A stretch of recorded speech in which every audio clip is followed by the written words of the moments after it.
All right, we have breaking news to start this Wednesday edition of the Ultimate Cleveland Sports Show, along with G. Bush and Mikey McNuggets. The Browns have done it, something we've talked about for months. Let's go. All right, you're annoying right now.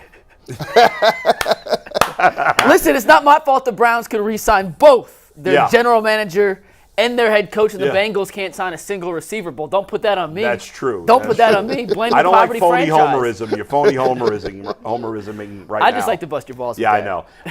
Browns have signed Kevin Stefanski and Andrew Berry to extensions. We don't have the details yet of how many years for each guy, but this is great news for the Browns, G. Bush. Stability in the organization for the first time in decades. Well, you know, we can get rid of the talking point now. People used to get mad. People be upset like, yo, what they doing? Why ain't the picks in? What's going on? Why they ain't reward those guys 2-time coach of the year? Andrew Berry's done some really good things in trades, and the Browns have made the playoffs for the first time in lots of years, like 80s, 90s, the most successful tandem that we have. And now this is a situation where we can stop talking about it. It's not a thing anymore. And stability matters in football. You look at the teams that have been successful over the course of the last couple of decades. You had the Patriots on their dynasty. Well, Belichick had the utmost job security. And although he was GM, it was Ernie Adams and Robert Kraft. And the front office, for the most part, was stable. Most recently, the Chiefs. Brent Veach, Andy Reid. No questions about it.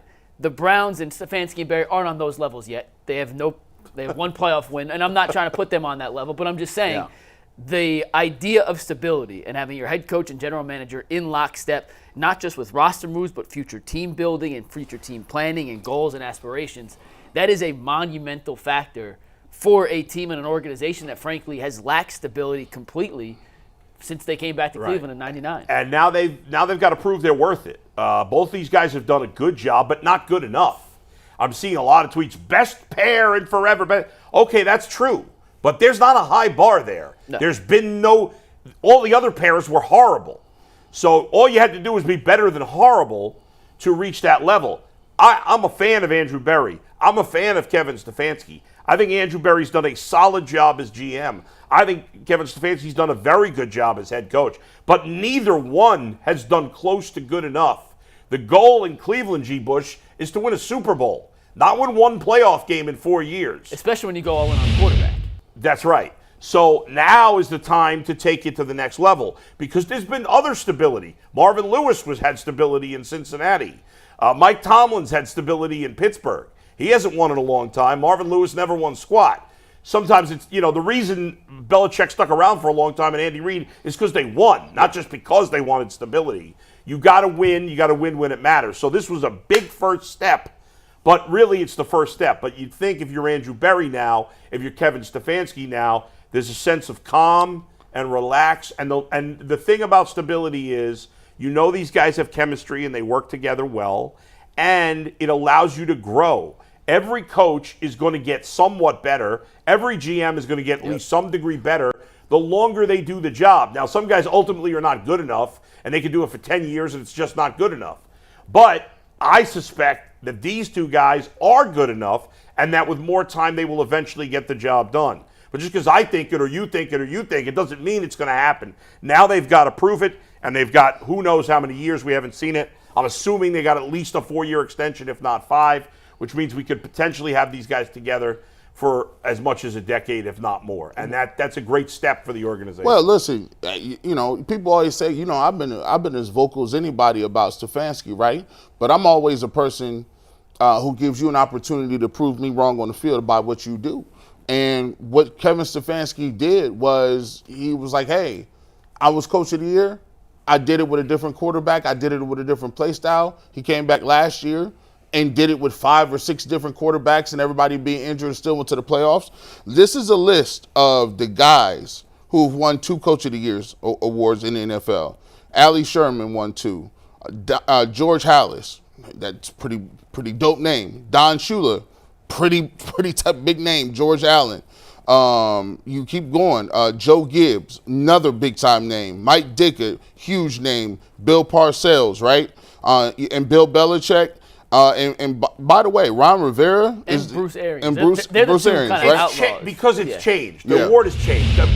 No, listen, you know how much I love Kevin Stefanski. He doesn't belong in the conversation with any of those guys. His outside of the last two. Yeah. His awards say it. Well, that's what his awards say. But Kevin Stefanski, now the award has now become the guy who did the best job unexpectedly. It used to go to just the best coach. Kevin Stefanski wasn't the best coach in the NFL last year. Nobody would argue nobody would realistically argue he was the best coach in the NFL. His team succeeded more than expected based on the circumstances on the team. That's why he won the award. He's done a very good job.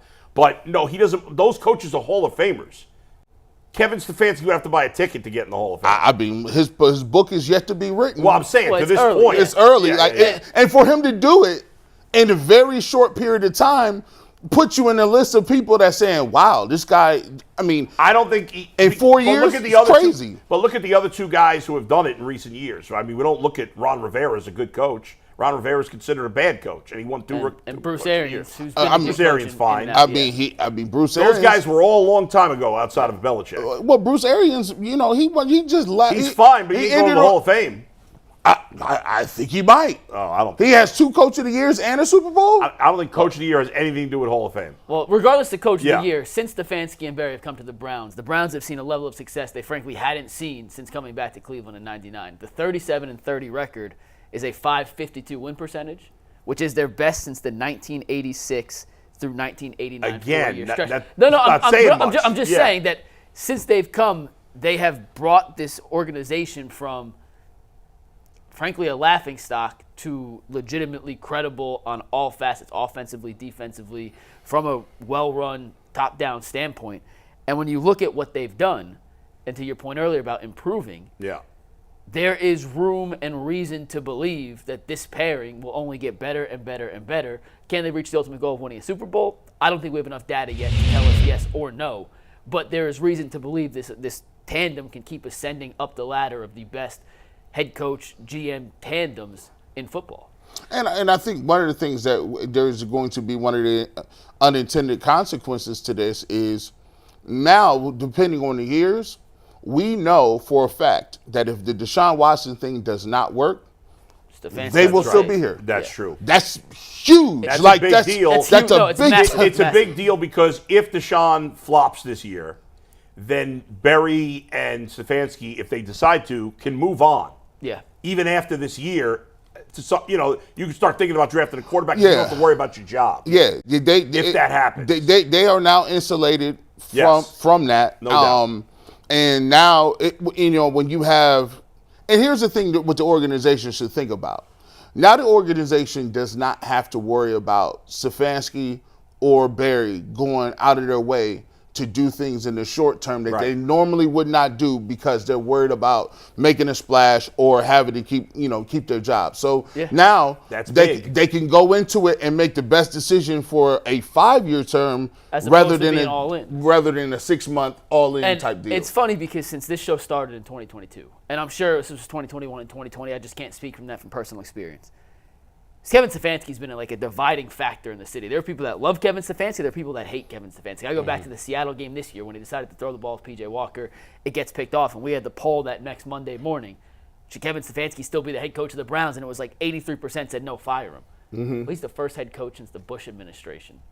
That's actually not true. That's a mistake. Hugh Jackson got an extension. But that was he immediately got fired. It was a stupid decision. That was I guess I was. Hugh Jackson I'm did erasing get an that from my extension. mind. I still can't believe he did, but he did. Yeah. And then he immediately got fired after it. So anything's possible. But I think now we find I think what you're talking about them having no pressure to win immediately is big. Now, some people may look at it and say, well, maybe they'll be hesitant to make moves. No. I don't really think it's going to change anything that Andrew Berry and Kevin Stefanski do, but it just takes away any pressure that they might have felt. I don't know what they felt at all. I do think with the Watson situation, it could play a role. But now, over the next few years, we'll find out, and I'll bring up the Marvin Lewis comparison again. Before Marvin Lewis, the Bengals were what the Browns had been before Kevin Stefanski. They were the worst franchise in sports. And Marvin Lewis reached a new level for them, just like Kevin Stefanski and Andrew Berry has. Now, you ask me, I'm going to tell you that Kevin Stefanski's a better coach than Marvin Lewis. However, I have more information on Marvin Lewis because he was there 12 years. He was there forever. I don't remember exactly how many years. He was there forever, went to the playoffs 7 times. and he did a good job for a lot of that time, but eventually it was enough. Now, is Kevin Stefanski eventually and Andrew Berry going to get into the class of these upper-tier coaches and GMs? Well, he's not anywhere close to them now. You got to win. You got to win more than one playoff game in 4 years before you're even in any kind of discussion. But he has they both have the opportunity. I think they're capable of it. I believe they are. I believe they're both good at their job and can be better. But they've got to prove it. We're going to find out in the next few years. Are they deserving of that top talk? Or do they end up being Marvin Lewis and be here 8 years and the team's pretty good and we've reached a higher floor, but we're so used to losing that it's scary to move on from that. That's what we're going to find out in the next bunch of years. Man, because if you keep losing in the first round of the playoffs, right, you're going to figure it out. Eventually, you're going to make a change. But I don't want to get bogged down on that now. I love this. I think it's great for the organization. I don't think they're going to. I think the Browns will continue to make progress with this group because I think they're good people. But we're going to find out for sure. Does this change? So it's weird. Does this change the way you think about? Okay, now since he got this extension, do you now believe that it was a collaborative situation where they did bring in Dorsey and bring him in as offensive coordinator, or do you still think the ownership group said, no, this is what's going to happen? And B, if he is the head coach now, he got the security, he got the extension, do you think there is a chance now where he could say, no, we were going to go down the path of Dorsey calling plays, but I feel a little more comfortable? Could I say yes to both at the same time? I think there was probably some pressure from the Haslam and ownership to be like, hey, this isn't what we expected it to be, and we want it to look a little different, but it may not have been all. It could be a little bit of both. He wanted to make it change. It was a little pressure from upstairs saying, we want to look a little different, but however you want to make that difference, it's up to you. And he said, okay, well, AVP, I appreciate what you've done. I want to go in a different direction. Well, I think there's probably a little bit of both at play, but it does make me feel a little better now knowing that it wasn't, and I didn't think it was ever fully forced, but if they're going to keep with Stefanski and extend him for 3, 4, 5, 6, 7, whatever the extension details come out, they must have come to some agreement. They must have come to some agreement and come to some conclusion that this is the right guy, and we trust him to lead us for the next half a decade or more. So we're going to put our faith and trust in him. It doesn't change my opinion. I think Alex Van Pelt was forced out by ownership. And I don't think Kevin Stefanski would willingly give up his play calling. Maybe ownership said, hey, listen, we want to give you the extension, but we think you'd be better off having somebody else call the plays. Maybe there was some level of Kevin Stefanski saying, all right, okay, he came around on it. And I don't know, you don't know, none of us know for sure. Only he knows for sure. The way he's talked about the play calling in the past, I just don't believe that he willingly gave it up. But at this point, it doesn't matter. I mean, it is what it is. All signs are pointing toward Ken Dorsey calling plays. It would be interesting if Kevin Stefanski did pulls it back now. You know what, Ken Dorsey? You're a slappy. I will say this, though. Yeah. There is a very good chance that if the Cleveland Browns, not saying that they will, don't get on me, but if they're sluggish and offense ain't really hitting. Oh, yeah. By all means of the circle, Kevin Stefanski now has the cachet to be like, this didn't work out. We ain't about to do this. I'm going to call these plays this right is now. Not I wonder if he could, real quick, sorry, yeah. I wonder if he lets Dorsey start and then pulls it back if he doesn't like how it's going. As opposed to him starting and then. Right. I feel like now that he has the leverage to do that, hey, I'm not going anywhere. I think let Dorsey start and pull it back. I think if you give the guy the OC job and you make him the play caller, I don't think you pull back. I mean, it would have to be really bad for you to take it away from him in the first year. We saw Nick Sirianni do it. In the first year? Yeah, well, Shane Steichen went to... and how did that go for the team after that? Not great. Yeah, I don't think that's a good idea unless it's going terribly, terribly wrong. And he may give him... And look, I'm not saying this because he gave your boy Joe Woods a whole doggone 4 or 5 years. And still wouldn't get him up out of here. So I think he has shown a track record of letting you get your money off and proving whether you can do it or not for a year because he believes in doing it by the book. It's a common courtesy that you don't fire nobody in the middle of the season unless you have to because it looks crazy for that guy getting another job. That's right. Have you guys seen the video? I saw it recently posted on Twitter or YouTube or something where it was a video of when Kyle Shanahan was the OC of the Browns. Yeah. Yes. And Mike Pettin was like, maybe we should run the ball. Yeah. And then Shanahan didn't even answer him. Yeah, like, yeah. Penn's the head coach. Yeah. Shanahan just looked at him like, you're the dumbest guy on the face of the earth. Don't tell me what to do. Like, that ain't happening in this situation. No. This is not a Kyle Shanahan, Mike Pettin situation. Mike Pettin is a defensive guy. Yeah. Totally different story. I don't buy that Kevin Stefanski's going to have nothing to do with the offense. He's going to have some say. But, I think when you have an offensive head coach and you have a good offensive coordinator, I do think you work together. Yes. It's definitely a collaborative process. It should be, too. And I think it was with Alex Van Pelt, too. Yeah. I mean, the equivalent of you doing that on the sideline is like you getting a text during the middle of the show and being like, hey, dog, I think you need to talk about this right now. Right. And you be like, you mean as we right now? Like, I wasn't ready to talk about it. Like, you just what? Like, that's not it. We run through the rundown. That's not it. But you can't do that, bro. Although we did it today because our plan was to start with the Guardians, which we will get to the Guardians. Actually, that happens to us all the time. Right, We're just good. breaking news right before the show. But breaking news isn't a text. Yeah, Breaking that's news true. is you're down 27-7 with 3 minutes left, and you have to start throwing the ball. Right. You don't really have a choice. Yeah, but bottom line, and then we'll move on. Yeah. It's a great day for Browns fans.